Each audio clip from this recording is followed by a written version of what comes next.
Instant ആയിട്ട് എങ്ങനെയാണ് മാങ്ങാച്ചാർ തയ്യാറാക്കാമെന്ന് നോക്കാം. ഞാൻ ഇതിന് മുമ്പ് 2 തരത്തിൽ ഇൻസ്റ്റന്റ് ആയിട്ടുള്ള മാങ്ങാച്ചാർ തയ്യാറാക്കിയിട്ടുണ്ട്. ഇത് കുറച്ചും കൂടെ വ്യത്യസ്തമായിട്ട് വേറൊരു രുചിയാണ്. എന്തായാലും നിങ്ങളൊന്ന് തയ്യാറാക്കി നോക്കൂ കേട്ടോ. ഞാനിവിടെ 3 മാങ്ങ വെച്ചിട്ടാണ് ചെയ്യാൻ പോകുന്നത് കേട്ടോ. നല്ല ഫ്രഷ് ആയിട്ടുള്ള മാങ്ങ നന്നായിട്ട് വാഷ് ചെയ്തതിന് ശേഷം തുടച്ച് വെക്കുക. അപ്പോൾ ചില മാങ്ങയുടെ തോലിന് ഇച്ചിരി കൈപ്പരസ് ഉണ്ടാവും. അപ്പം നിങ്ങളൊന്ന് രുചിച്ച് നോക്കിയതിന് ശേഷം കൈപ്പരസ് ഇല്ലയെന്ന് ഉറപ്പ് വരുത്തിയിട്ട് അങ്ങനെ എടുത്താൽ മതി. തൊലി എടുക്കുകയാണെങ്കിൽ ഞാൻ തൊലിയോട് കൂടിയിട്ടാണ് മാങ്ങ മുറിക്കാൻ പോകുന്നത്. കൈപ്രസം ഉണ്ട് എന്നുണ്ടെങ്കിൽ തൊലി മാറ്റിയതിന് ശേഷം ഉപയോഗിക്കാം കേട്ടോ. അപ്പോൾ 3 മാങ്ങയാണ് ഞാൻ എടുത്തിരിക്കുന്നത്. 3 മാങ്ങ നമുക്ക് നന്നായിട്ട് വാഷ് ചെയ്ത് തുടച്ചതിന് ശേഷം കൊണ്ടുവരാം. ഇതുപോലെ നല്ല ചെനച്ച മാങ്ങ എന്ന് പറയില്ലേ, നമ്മൾ മുറിച്ച് നോക്കുമ്പോൾ ഒരു ലൈറ്റ് മഞ്ഞ കളർ വരുന്ന, പക്ഷെ പഴുത്തിട്ടൊന്നുമില്ല കേട്ടോ. നല്ല പുളിയുള്ള മാങ്ങയാണ്. ചെറിയൊരു മധുരം കൊണ്ട് പുളിയുള്ള ഒരു മാങ്ങ. അതാണ് ഏറ്റവും ടേസ്റ്റ് ഈ അച്ചാർ ഉണ്ടാക്കാൻ. നിങ്ങളുടെ അടുത്ത് ഇതേപോലെ മാങ്ങില്ലെങ്കിൽ സാധാരണ മാങ്ങ വെച്ചും ചെയ്ത് നോക്കൂ. പക്ഷെ ഇത് കിട്ടുകയാണെങ്കിൽ ഇതായിരിക്കും ഏറ്റവും ബെസ്റ്റ്. അപ്പോൾ നമുക്ക് അങ്ങ് മുറിക്കാം. നിങ്ങൾ കാണുമ്പോൾ എനിക്ക് പഴുത്തിട്ടൊന്നുമില്ല കേട്ടോ, പച്ച തന്നെയാണ്. ഇത് നമ്മൾ ചെനച്ച മാങ്ങ എന്നാണ് പറയാം കേട്ടോ. ഞങ്ങളുടെ നാട്ടിലൊക്കെ, നിങ്ങളുടെ നാട്ടിൽ എന്താ പറയുക എനിക്കറിയില്ല. അതിനുശേഷം ഞാനിപ്പോൾ ഈ അച്ചാർ ഉണ്ടാക്കാൻ വേണ്ടിയിട്ട് മാങ്ങ നീളത്തിലാണ് മുറിക്കാൻ പോകുന്നത്. അതേസമയം നീളത്തിൽ നിങ്ങൾക്ക് താല്പര്യമില്ലെങ്കിൽ സാധാരണ നിങ്ങൾക്ക് ഇഷ്ടമുള്ള രീതിയിൽ മുറിച്ചോളൂ കേട്ടോ, യാതൊരു കുഴപ്പമില്ല. പക്ഷെ ഇങ്ങനെ ചെയ്ത് നോക്കുമ്പോൾ ഒരു പ്രത്യേക സ്വാദാണ്. നൈസായിട്ട് ഇതേപോലെ മുറിച്ചിട്ട് ഇതിനൊന്നും കൂടെ മുറിക്കുക ഈ ഒരു സ്റ്റൈലിൽ. ഇങ്ങനെ ഉണ്ടാക്കി നോക്കിയപ്പോൾ ഇവിടെ നല്ല ഇഷ്ടപ്പെട്ടു എല്ലാവർക്കും. ചെറിയ വീതി കുറവുള്ളതാണെങ്കിൽ പിന്നെ മുറിക്കണമെന്നില്ല കേട്ടോ. നല്ല വീതിയുള്ളത് 2 കഷ്ണമായിട്ട് മുറിക്കാം ഇതേപോലെ. അപ്പം മൊത്തത്തിൽ 3 മാങ്ങ ഞാൻ ഇതുപോലെ മുറിക്കട്ടെ.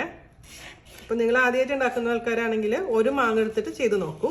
3 മാങ്ങയ്ക്ക് 3 ടേബിൾ സ്പൂൺ എന്നുള്ള കണക്കാണ് മുളക് പൊടി. അതേസമയം 1 മാങ്ങയ്ക്കാണെങ്കിൽ 1 ടേബിൾ സ്പൂൺ എടുത്താൽ മതിയാവും.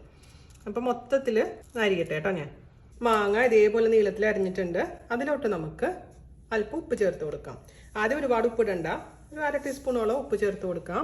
അതേപോലെ തന്നെ ഒരല്പം മഞ്ഞൾപ്പൊടിയും ചേർത്ത് കൊടുക്കാം. ഒരു 1/4 ടീസ്പൂൺ മഞ്ഞൾപ്പൊടിയും ചേർത്ത് കൊടുത്തതിന് ശേഷം നമുക്ക് നന്നായിട്ട് അതങ്ങ് മിക്സ് ചെയ്ത് കൊടുക്കാം. നമുക്കിതങ്ങ് കുറച്ച് നേരം അടച്ചു വെക്കാം.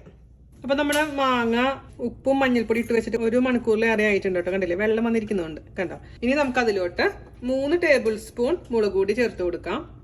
എരിവുള്ള മുളക് പൊടിയാണ് കേട്ടോ. ഇത് വറുത്തിട്ടൊന്നുമില്ല, ജസ്റ്റ് വറുക്കാതെ റോസ്റ്റ് ചെയ്യാത്ത പൊടി തന്നെയാണ് നമ്മൾ ചേർക്കുന്നത്. പിന്നെ നമുക്ക് ഇതിലേക്ക് ചേർത്ത് കൊടുക്കേണ്ടത് 1/2 ടീസ്പൂൺ ഉലുവയുടെ പൊടി, 1 ടീസ്പൂൺ കായത്തിൻ്റെ പൊടി.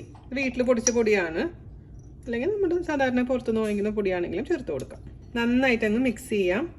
മിക്സ് ചെയ്ത് നോക്കുമ്പോൾ തന്നെ നമുക്ക് അറിയാം. അഥവാ മുളക് പൊടി കുറവ് പോലെ തോന്നുകയാണെങ്കിൽ എക്സ്ട്രാ ചേർത്ത് കൊടുക്കാം. പക്ഷെ അതിൻ്റെ ആവശ്യമില്ല. ഞാൻ ഇതിലേക്ക് ഒരു അല്പം പഞ്ചസാര ചേർക്കുന്നുണ്ട്. ഒരു നല്ലൊരു ടേസ്റ്റ് ആയിരിക്കും കേട്ടോ. പക്ഷേ താല്പര്യമില്ലെങ്കിൽ നിങ്ങൾ ചേർക്കൊന്നും വേണ്ട. ഞാൻ പറഞ്ഞില്ല, ഇത് ഇൻസ്റ്റൻ്റ് ആയിട്ടുള്ള ഒരു അച്ചാറാണ്.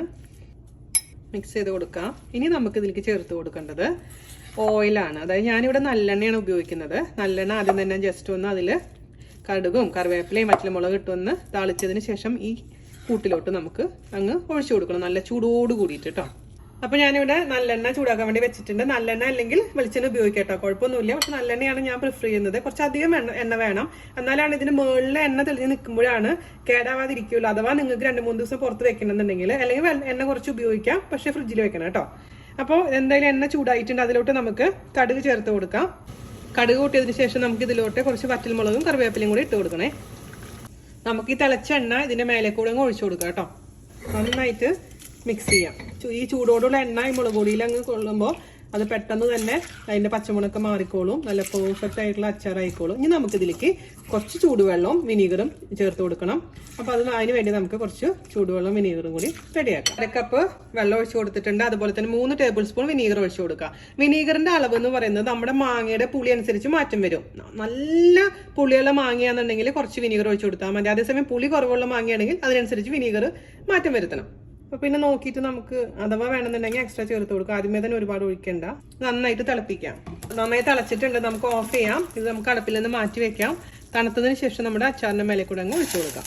ഇത് മുഴുവനും ഒഴിക്കണമെന്നില്ല കേട്ടോ. നോക്കിയിട്ട് ഗ്രേവി എത്ര വേണം അതിനനുസരിച്ച് നമുക്ക് ഒഴിച്ചു കൊടുത്താൽ മതിയാവും കേട്ടോ. അപ്പോൾ നമ്മുടെ വെള്ളവും വിനീഗറും നന്നായിട്ട് തണുത്തിട്ടുണ്ട് കേട്ടോ. ഇതിലോട്ട് നമുക്ക് കുറച്ച് ഒഴിച്ചു കൊടുക്കാം. മുഴുവനും ഒഴിച്ചിട്ടില്ല ഞാൻ. മിക്സ് ചെയ്യാം. അപ്പോൾ എത്ര ചാറ് വേണോ അത്ര മാത്രം ഒഴിച്ചാൽ മതി കേട്ടോ. നമുക്കിത് ഒരു നല്ല അടച്ചുറപ്പുള്ള കുപ്പിയിലോട്ട് മാറ്റാം. അപ്പം ഞാൻ ടേസ്റ്റ് ഒന്ന് നോക്കട്ടെ കേട്ടോ. ഉപ്പ് ഇച്ചിരി കൂടെ ആവാം. ബാക്കിയെല്ലാം പെർഫെക്റ്റ് ആയിരുന്നു കേട്ടോ. അപ്പോൾ ഞാൻ പറഞ്ഞ പോലെ പുളിയൊക്കെ നോക്കിയിട്ട് നിങ്ങൾ അഡ്ജസ്റ്റ് ചെയ്തോളൂ. അടിപൊളിയായിട്ടുള്ള അച്ചാർ എല്ലാവരും തയ്യാറാക്കി നോക്കുക. അതിനുശേഷം അഭിപ്രായം പറയാനും ഇഷ്ടമായിട്ടുണ്ടെങ്കിൽ വീഡിയോ ഷെയർ ചെയ്യാനും മറക്കരുത്. അപ്പോൾ അടുത്ത അടിപൊളിയായിട്ടുള്ള റെസിപ്പി ആയിട്ട് വരുന്നവരെ നന്ദി, നമസ്കാരം, താങ്ക് യു. നമ്മുടെ തൈര് സാധം പറയാൻ പറ്റില്ല, നമ്മുടെ സാധാരണ ചോറിൻ്റെ കൂട്ടത്തിൽ കൂടെ തൈരിട്ട് കുഴച്ച് വെച്ചിട്ടുണ്ട്. അത് അടിപൊളി എന്ന് പറഞ്ഞാൽ സൂപ്പർ ടേസ്റ്റുള്ള സാധനമാണ് കേട്ടോ. പക്ഷേ അച്ചാർ മാത്രം നിങ്ങൾ കഴിക്കരുത്. അച്ചാർ മാത്രം കഴിച്ച് കഴിഞ്ഞാൽ അൾസറൊക്കെ വരാനുള്ള ചാൻസ് ഉണ്ട്, നിങ്ങൾക്ക് അറിയാലോ. അതുകൊണ്ട് വേറെ കറിയുടെ കൂടെ കഴിക്കുക. പക്ഷേ ഇത് രണ്ടും സൂപ്പർ കോമ്പിനേഷനാണ്. അപ്പോൾ ഒരു വായ നിങ്ങൾക്ക് വേണ്ടി ഞാൻ കഴിക്കട്ടെ കേട്ടോ. അപ്പോൾ ഇതിൻ്റെ ടേസ്റ്റ് എന്ന് പറഞ്ഞാൽ എന്താണെന്നറിയാമോ? ചെറിയ പുളി, ചെറിയൊരു മധുരമുണ്ട്. നമ്മൾ ഇച്ചിരി മധുരം ഇട്ടിട്ടുണ്ടെങ്കിൽ മാങ്ങയ്ക്കും ചെറിയൊരു മധുരമുണ്ട്. പിന്നെ എരിവും കൂടി കലർന്ന ഒരു സ്പെഷ്യൽ രുചി. അപ്പോൾ മാങ്ങക്കാലാണ്, എല്ലാവരും തയ്യാറാക്കി നോക്കണം കേട്ടോ. ഒരു സംശയവുമില്ല, സൂപ്പറാണെന്നുള്ള കാര്യത്തിൽ. കഴിക്കട്ടെ. ഇത് പറഞ്ഞറിയിക്കാൻ പറ്റില്ല. ഇതേപോലെ നീളത്തിൽ അരിയുന്ന മാങ്ങ കഷ്ണത്തിന് നമ്മൾ സാധാരണ കഴിക്കുന്ന അച്ചാറിനേക്കാളും സ്വാദ് കൂടുതലാണ്. അപ്പോൾ നിങ്ങൾ ഒരു പ്രാവശ്യമെങ്കിലും ഒന്ന് തയ്യാറാക്കി നോക്കുക. പഞ്ചസാര ടിപ്പ് മറക്കരുത്. പഞ്ചസാര ടിപ്പ് ഉണ്ടെങ്കിൽ മാത്രമാണ് നമ്മൾ ഉദ്ദേശിക്കുന്ന സ്വാദ് കിട്ടുള്ളൂ ഇതിന്. നമ്മുടെ സാധനം ഇപ്പോൾ ഇൻസ്റ്റന്റ് ആണ്, പുറത്തധികം ദിവസം വെക്കാൻ പാടില്ല. ഞാൻ പറഞ്ഞ പോലെ ഇനി പുറത്ത് വെച്ച് ചീത്തയെന്ന് എൻ്റെ അടുത്ത് കംപ്ലൈൻറ്റും പറയാൻ പാടില്ല. ഇത് ഫ്രിഡ്ജിൽ വെക്കുക, ആവശ്യത്തിനനുസരിച്ച് എടുത്ത് പുറത്തെടുത്തിട്ട് ഉപയോഗിക്കാം കേട്ടോ.